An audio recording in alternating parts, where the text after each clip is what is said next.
Hello, everybody. Welcome to week 2 of class. I've really enjoyed getting to know you all during week 1. I am super pumped and excited about the wonderful group of students that we have from really all over the globe with so many different experiences related to social work, related to program evaluation, related to life, family, kids, geography, social work, a reason for being here. And I just want to thank you for really giving it your all week 1. And I know I asked you to do several tasks, I think about 5 tasks this week, but don't worry, I really think it's all paid off. And, my purpose for this weekly video is to really give you some feedback directly, which is something that you've requested, talk to you about the upcoming week, which is now week 2, prepare you a little bit for next week, and review some key points from week 1. So bear with me as I share my screen.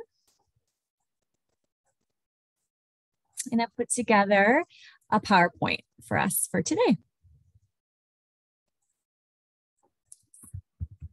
Okay, it was so wonderful to meet you all. I just want to say that I loved your videos so incredibly much. I actually teared up several times just seeing your children, seeing your pets, hearing about your lives. I almost did not request video blogging because I thought it's too much burden. They're probably going to be sick of it, especially all of my, veteran online learners, but it really helped me put a face to your name. And then when you've reached out to me, I can picture what you're like and where you're working from. And I just want to thank you for doing that. And also, I hope it connects you to each other. I've had some students in the past that have become really close as an online cohort, connecting from like Oregon to Kentucky and then meeting up in Vegas. And it all started based on seeing each other online. So I hope you're understanding the utility of that. The last part, so we had 5 steps that we needed to complete for week 1.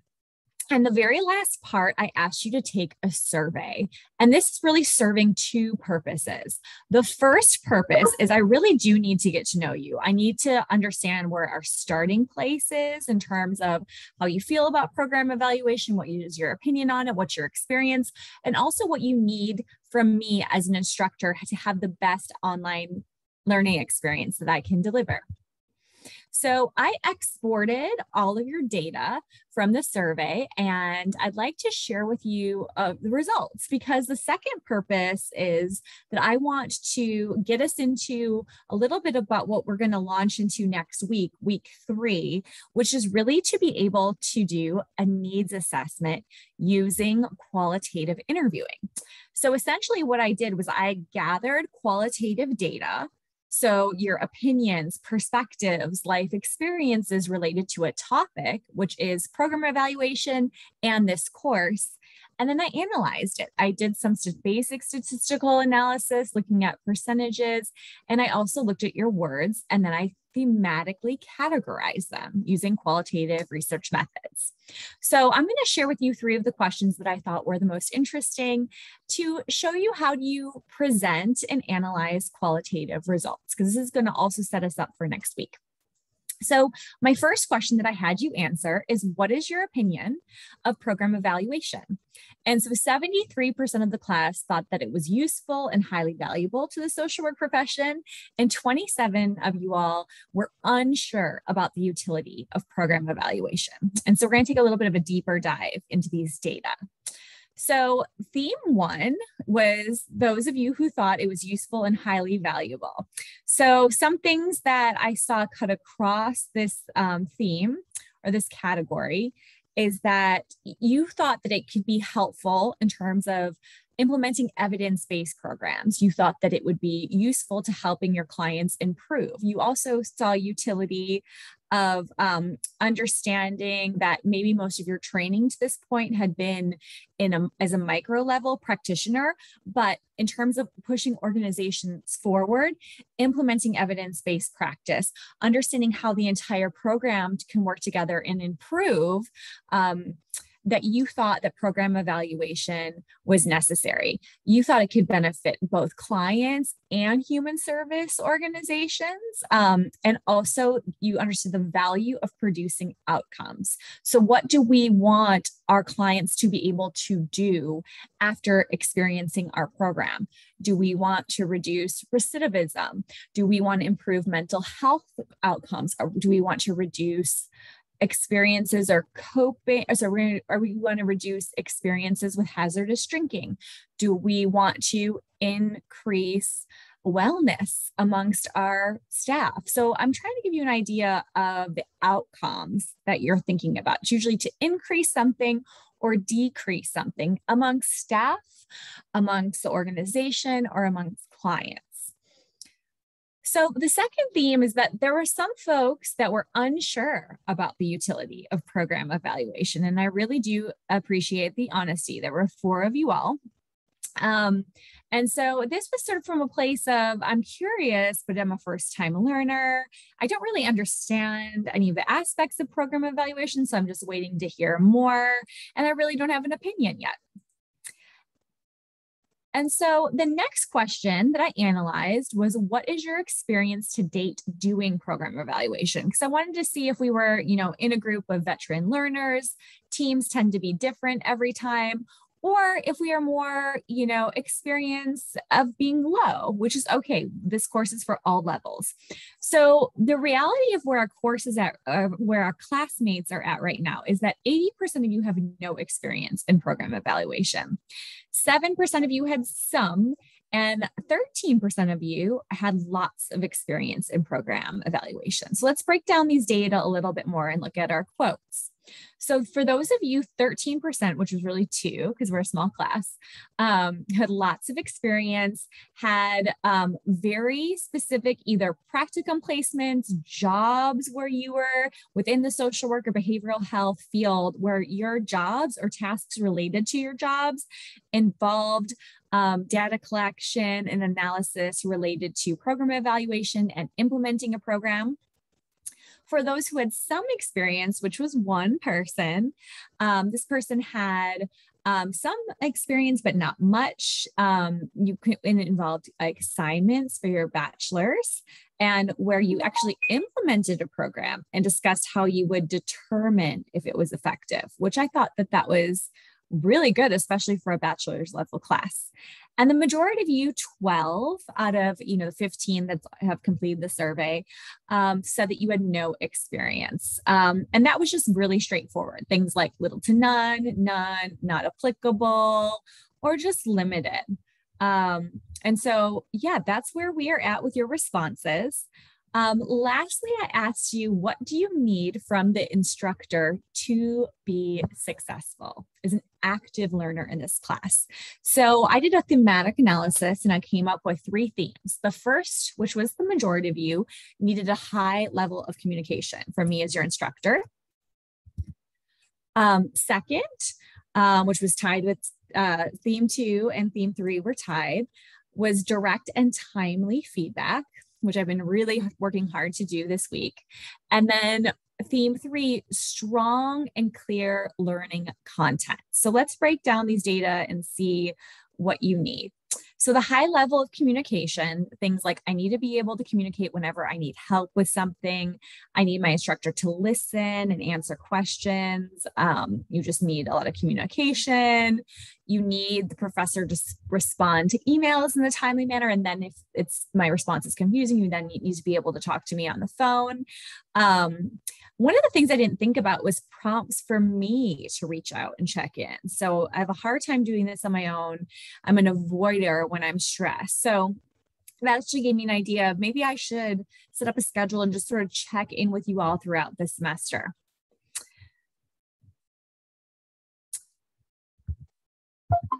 The second theme was direct and timely feedback. So 3 of you said that you need feedback both positive and negative. And I think that's super important for this course because every assignment builds on each other.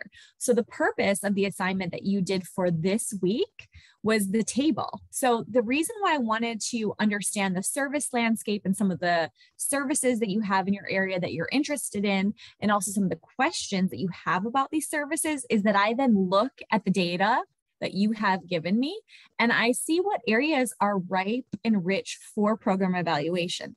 And then that leads us really to, our next assignment, which is looking at ethics, which leads to our next assignment, which is looking at developing a needs assessment. So one thing builds on the other. So I will be giving you both positive and negative feedback. However, this week I didn't give a lot of negative feedback because you just did really well on presenting your table. So I also give a lot of positive feedback when it's warranted as well.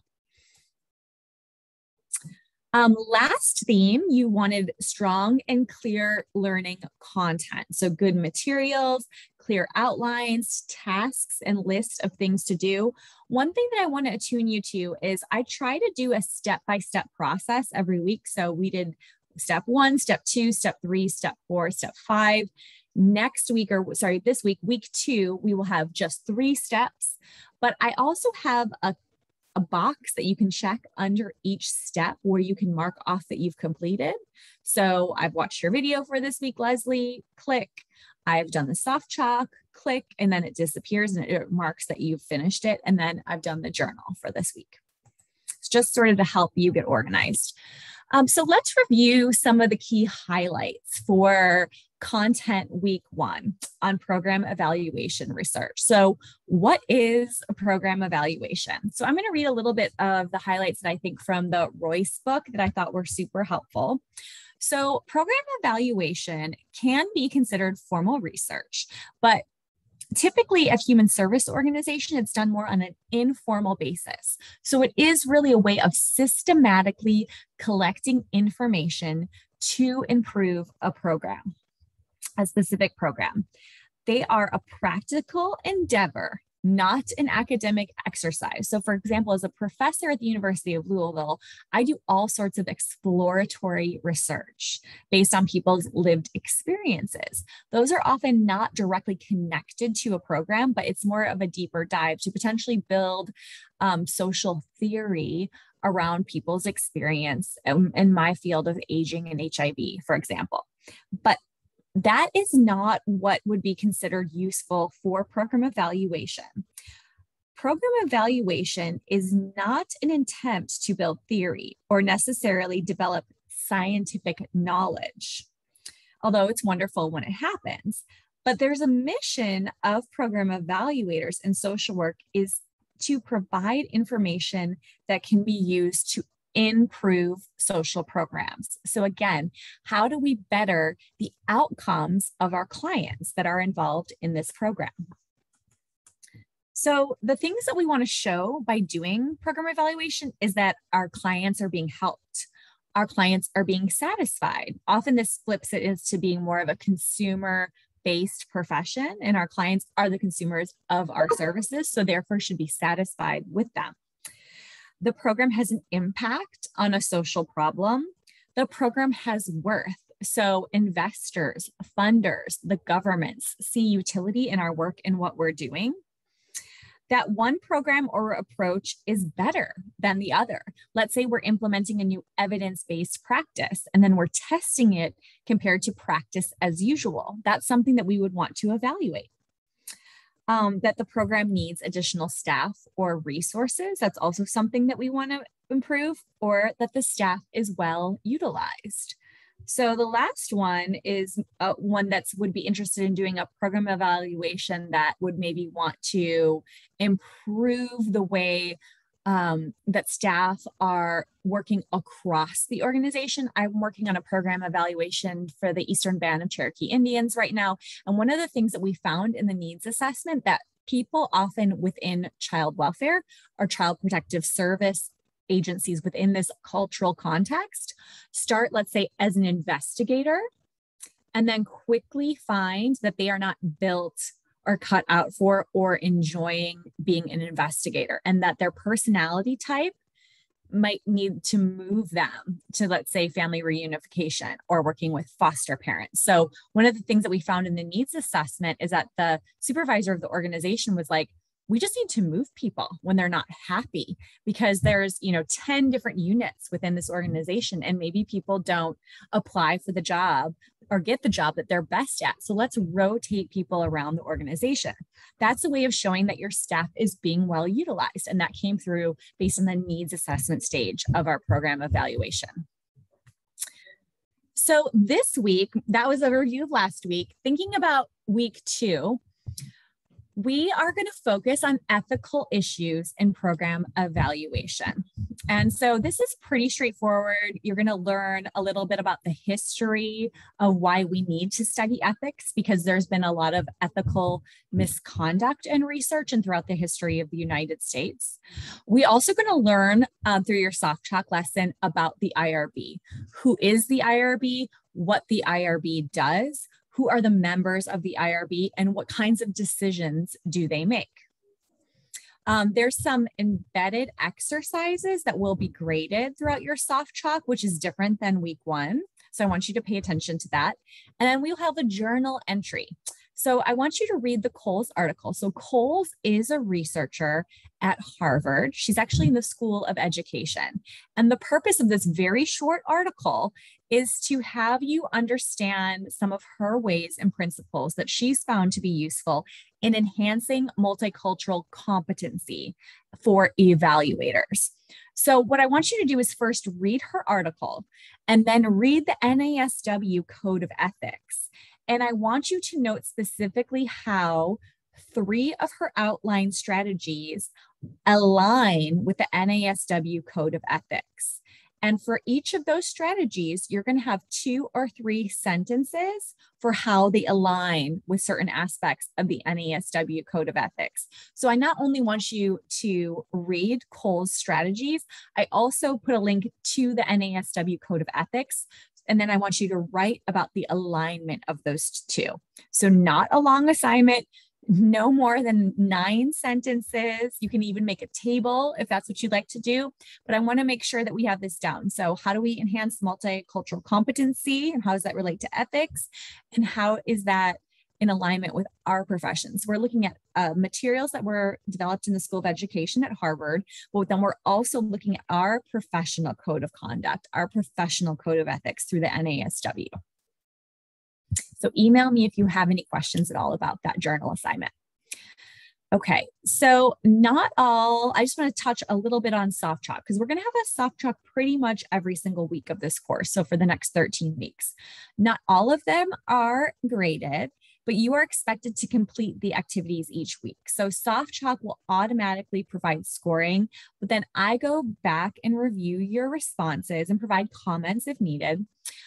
Everything will be submitted to you the following week, and you'll see your score pop up on Blackboard. So for example, for week 1, you had 2 points for your soft chalk and then 3 points for your journal. I tend to like to break down the scoring like that. So hopefully most of you who've submitted work will have seen that populate.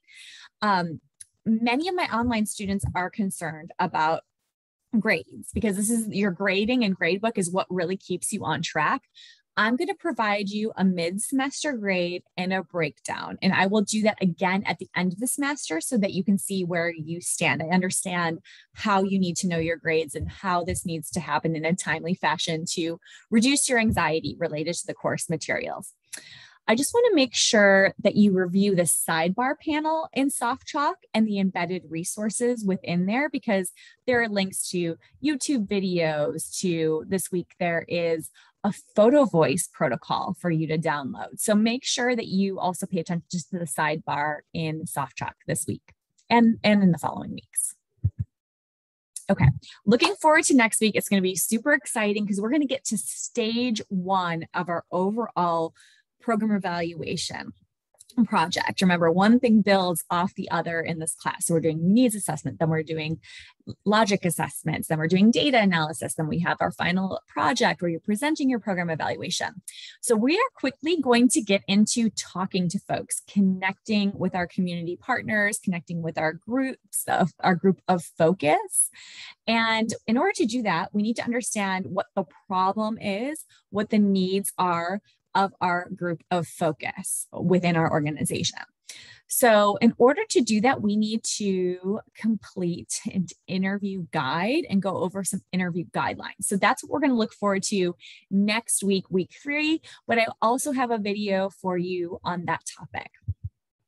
So thank you all for joining me. And I just have a little word of motivation. I want you all to do something today that your future self will thank you for. You are already investing in your education, which your future self will most definitely thank you for, but also treat yourself to something good, either mental, physical, health, your wellness. You deserve it. You're working so hard, and I know you can do this. Take care, you all, and I will see you all next week and be communicating with you this week.